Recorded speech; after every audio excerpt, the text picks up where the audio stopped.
Chanting nation for meditation सर्व प्रकारच्या आरती, मंत्र, स्तोत्र, पारायण आणि येणाऱ्या अपडेट्ससाठी आजच सबस्क्राईब करा आणि बेल आयकॉन जरूर दाबा. दशक पहिला स्तवनाचा, समास 7वा कवीश्वर स्तवन. श्रीराम समर्थ. ज्या लेखकांनी व कवींनी मानवाचे कल्याण होण्यासाठी अनेक प्रकारच्या साहित्याची रचना करून ती कायमची उपलब्ध होण्याची व्यवस्था केली, त्यांचे समर्थ आता स्तवन करीत आहेत. हे साहित्य नसते तर मानव आज पशुवत राहिला असता. समर्थांचा भर अर्थातच धर्म व अध्यात्माच्या साहित्यावर आहे. वैज्ञानिक, आर्थिक, ललित इत्यादी साहित्याचे प्रकार मानवी विकासाला आवश्यक असले तरी मानवी जीवनाचे मोक्ष हेच अंतिम साध्य असल्याचे त्याविषयीचे साहित्य सर्वात मौल्यवान आहे.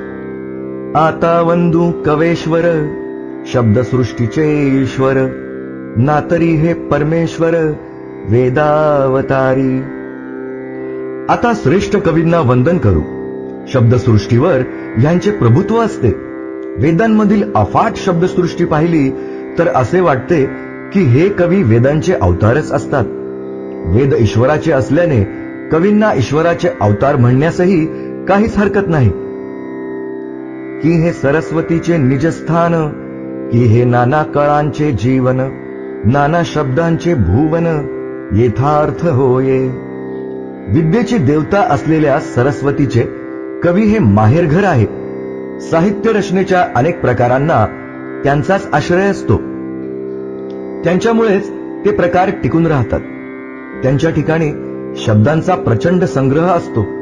गायन, चित्र, नृत्य इत्यादी कलांचेही शास्त्र असते. ते या लेखकांमुळेच टिकून राहते. की हे पुरुषार्थाचे वैभव, की हे जगदेश्वराचे महत्व, नाना लाघवे सत्कीर्तीस्तव निर्माण कवी.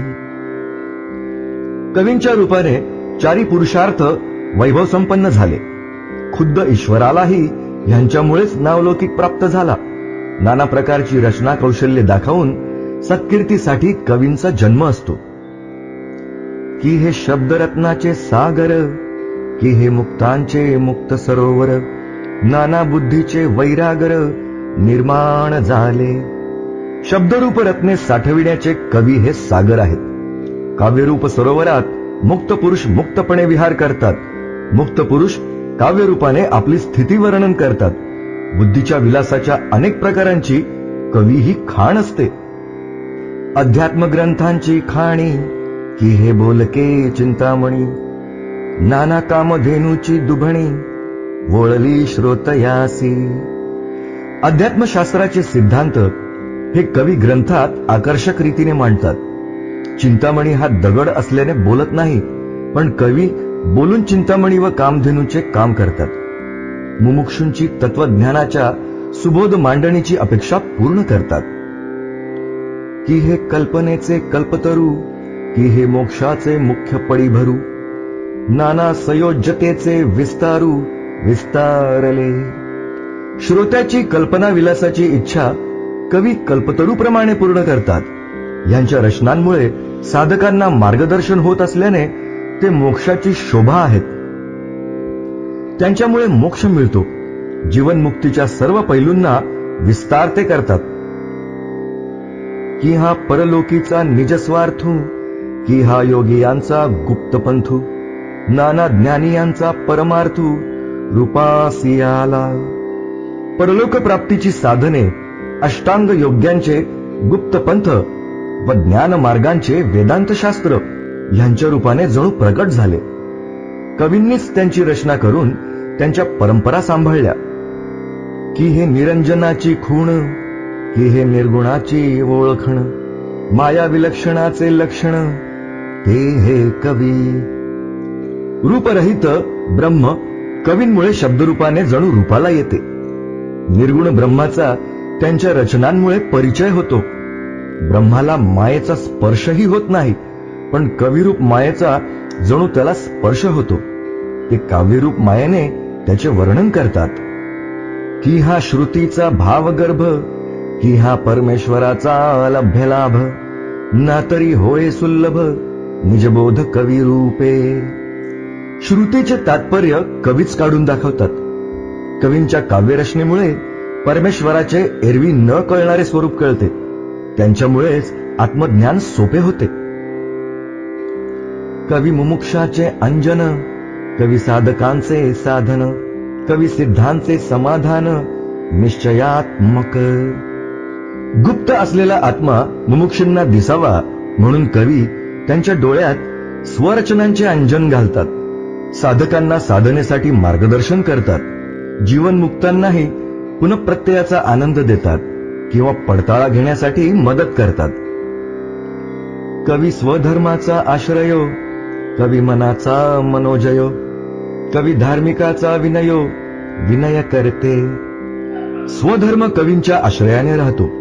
तेच स्वधर्म पालनाचे तत्वज्ञान सर्वांना सांगत राहतात.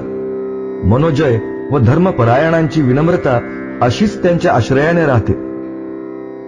कवी वैराग्याचे संरक्षण, कवी भक्तांचे भूषण, नाना स्वधर्म रक्षण, ते हे कवी. वैराग्याचे महत्व गाऊन कवी त्याचे रक्षण करतात.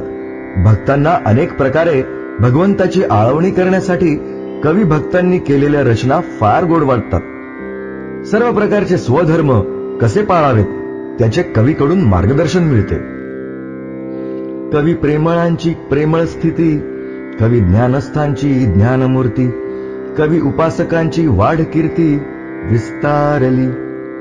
प्रेमीजनांच्या प्रेमाच्या अभिव्यक्तीचे कवी हे माध्यम आहे. ध्यानस्थ होणाऱ्या ज्ञान सिद्ध करण्यासाठी कवींकडून मार्गदर्शन होत असल्याने जणू कवीच त्यांच्या ध्यानरूपाने साकार झालेले असतात.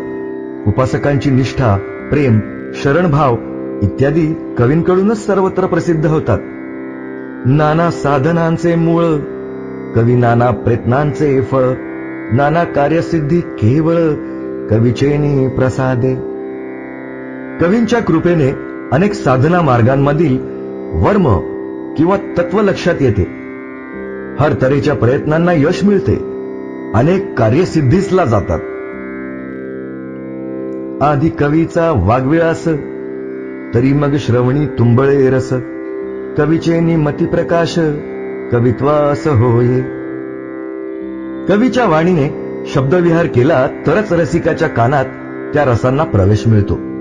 काव्यातील बारकावे व शब्दांचे खेळ कवीमुळेच रसिकांना कळतात. कवी व्युत्पन्नांची योग्यता, कवी सामर्थ्यवंतांची सत्ता, कवी विचक्षणाची कुशलता नाना प्रकारे.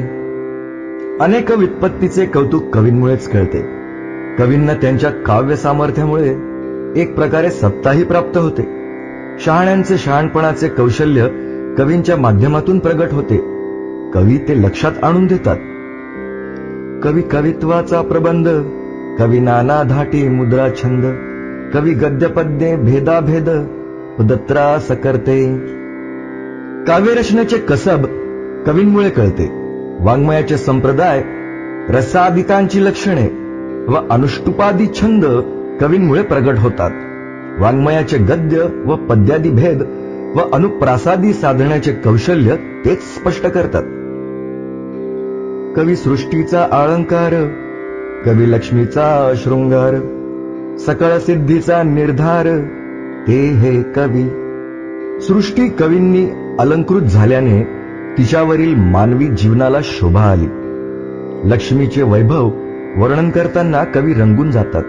सर्व प्रकारच्या सिद्धी कशा प्राप्त करून घ्याव्यात ह्याचे निश्चयात्मक वर्णन कवीच करतात. कवी सभेचे मंडण, कवी भाग्याचे भूषण, नाना सुखांचे संरक्षण, ते हे कवी. सभेला कवींमुळे शोभा येते. भाग्याला सुद्धा कवींचे भूषण असते. कवी सहवास हा भाग्याचा महत्वाचा घटक आहे. सुखाची जेवढी साधने आहेत ती शब्दरूपाने जपून ठेवण्याचे काम कवी करतात. कवी देवांचे रूप करते, कवी ऋषीचे महत्व वर्णिते, नाना शास्त्रांचे सामर्थ्य ते कवी वाखाणिते. अनेक देवांच्या रूपांचे कवी वर्णन करतात. ऋषींचे महत्व व अनेक शास्त्रांचा जीवनाला असलेला उपयोग ते सांगतात. नसता कवीचा व्यापार, तरी कैचा असता जगोद्धार, म्हणून कवी हे आधार, सकळ सृष्टीसी. जर कवींनी रचना केल्या नसत्या तर या जगाच्या उद्धाराची व्यवस्थाच झाली नसती. म्हणून सृष्टीवरील माणसाला त्यांचा मोठा आधार आहे. नाना विद्या ज्ञातृत्व काही, कवेश्वरे विण तो नाही. कवीपासून सर्वही सर्वज्ञता. कवीशिवाय अनेक विद्या जाणण्याचा कोणताच मार्ग नाही. सर्व ज्ञानाचा उगम कवीपासूनच होतो. मागा वाल्मिक व्यासादिक, झाले कवेश्वर अनेक. तयांपासून विवेक सकळ जनासी. फार वर्षापूर्वी वाल्मिकी व व्यासांसारखे महाकवी होऊन गेले. त्यानंतरच्या सर्व कवींसमोर त्यांचाच आदर्श आहे. पूर्वी काव्ये होती केली, तरीच व्युत्पत्ती प्राप्त झाली. तेणे पंडिता अंगी बाणली, परमयोग्यता. पूर्वी केलेल्या काव्यरचनांच्या आधारानेच पुढे अनेक पंडितांनी काव्य केली. त्या बळावरच ते मोठ्या योग्यतेत चढले. ऐसे पूर्वी थोर थोर, झाले कवेश्वर अपार. आता आहेत पुढे होणार, नमन तयासी. पूर्वी फार मोठ्या योग्यतेचे कित्येक कवी होऊन गेले, आजही आहेत व यापुढेही जन्माला येतील. त्या सर्वांनाच वंदन असो. नाना चातुर्याच्या मूर्ती, की हे साक्षात बृहस्पती. वेदश्रुती बोलो म्हणती, ज्यांच्या मुखे. चातुर्य त्यांच्या रूपाने साकार होते. त्यांना प्रत्यक्ष बृहस्पती म्हणता येईल. वेद व श्रुतींनाही त्यांच्या मुखातून बोलावे असे वाटले. परोपकारा कारणे, नाना निश्चय अनुवादणे. सेकी बोलिले पूर्णपणे, संशयातीत. अनेक अनुभवाच्या गोष्टी कवी केवळ परोपकारासाठी लिहून ठेवतात. त्यांचे सर्व लेखन परिपूर्ण व संशय विपर्यास रहित असते. की हे अमृताचे मेघ वोळले, की हे नवरसाचे ओघ लोटले. नाना सुखाचे उचंबळले, सरोवर हे. कवी हे जणू तहानलेल्या श्रोत्याच्या दिशेने वळलेले अमृताचे मेघ किंवा नवरस रूप पाण्याचे लोंढे आहेत. त्यांच्या रूपाने अनेक सुखांनी भरलेले सरोवरच उचंबळत असते. की हे विवेकनिधींची भांडारे, प्रकट झाली मनुष्याकारे. नाना वस्तूचे विचारे, कुंदाटले हे. कवींपाशी अनेक प्रकारची विवेकरूप संपत्ती भरपूर असते. ती जणू त्यांच्या रूपाने साकार होते. जगातील अनेक विषयांसंबंधी यांना भरपूर माहिती असते. की हे आदिशक्तीचे ठेवणे, नाना पदार्थास आणीवणे. लाधले पूर्वसंचिताच्या गुणे, विश्वजनासी. कवी ही मायेच्या खास ठेवणीतील निर्मिती आहे. इतर अनेक निर्मिती त्यांच्या पुढे फिक्या आहेत. विश्वातील लोकांच्या पूर्वपुण्याईमुळेच केवळ त्यांनाही ठेव मिळते. की हे सुखाची तारुवे लोटली, अक्षयानंदे उतटली. विश्वजनास उपेगी आली, नाना प्रयोगा कारणे. कवी या अनेक सुख सामुग्रीने भरलेल्या सुखाच्या नौकाच होत. जगातील रसिक त्यांच्या साहित्याचा उपयोग अनेक प्रकारे करतात. उदाहरणार्थ नवनिर्मिती, चर्चा, अध्यापन, साधना इत्यादी. की हे निरंजनाची संपत्ती, की हे विराटाची योगस्थिती. नातरी भक्तीची फळश्रुती, फळास आली. कवी ही जणू ब्रह्माची संपत्ती आहे. निराकार ब्रह्माचा त्यांच्या रचनांमुळे अंदाज येतो. ईश्वराच्या जगतरूप शरीराला विराट म्हणतात. कवी जेव्हा समाधीचा अनुभव घेतात तेव्हा जणू विराटालाच समाधी लागते. एवढे ते विराटाला पोटात घेऊन आत्मसुखात रंगतात. भक्तीनेच जर उपासना केली तर त्या उपासनेला येणारे फळ म्हणजे कवी होत. की हा ईश्वराचा पवाड, पाहता गगनाहून वाड. ब्रह्मांड रचेहून जड, कवी प्रबंध रचना. कवी ही ईश्वराने कौतुकाने केलेली रचना असून ते ईश्वराची कीर्ती सतत गातात. त्यांच्या बुद्धीची सूक्ष्मता आकाशाच्या सूक्ष्मतेहून अधिक आहे. कवींच्या रचनांचे मूल्य ब्रह्मांडाहून जास्त आहे. आता असो हा विचार, जगास आधार कवेश्वर. तयांसी माझा नमस्कार, साष्टांग भावे. कवींचे महात्म्य कितीही गायले तरी ते कमीच ठरेल. सर्व जगाला त्यांचा मोठा आधार आहे हे खरे. त्यांना मी साष्टांग नमस्कार करतो. इति श्री दासबोधे गुरु शिष्य संवादे कवेश्वर स्तवन नाम समास 7वा. गुरु शिष्य संवादात्मक श्री दासबोध या ग्रंथातील कवेश्वर स्तवन नावाचा 7वा समास समाप्त. चॅन्टिंग नेशन फॉर मेडिटेशन सर्व प्रकारच्या आरती, मंत्र, स्तोत्र, पारायण आणि येणाऱ्या अपडेट्ससाठी आजच सबस्क्राईब करा आणि बेल आयकॉन जरूर दाबा.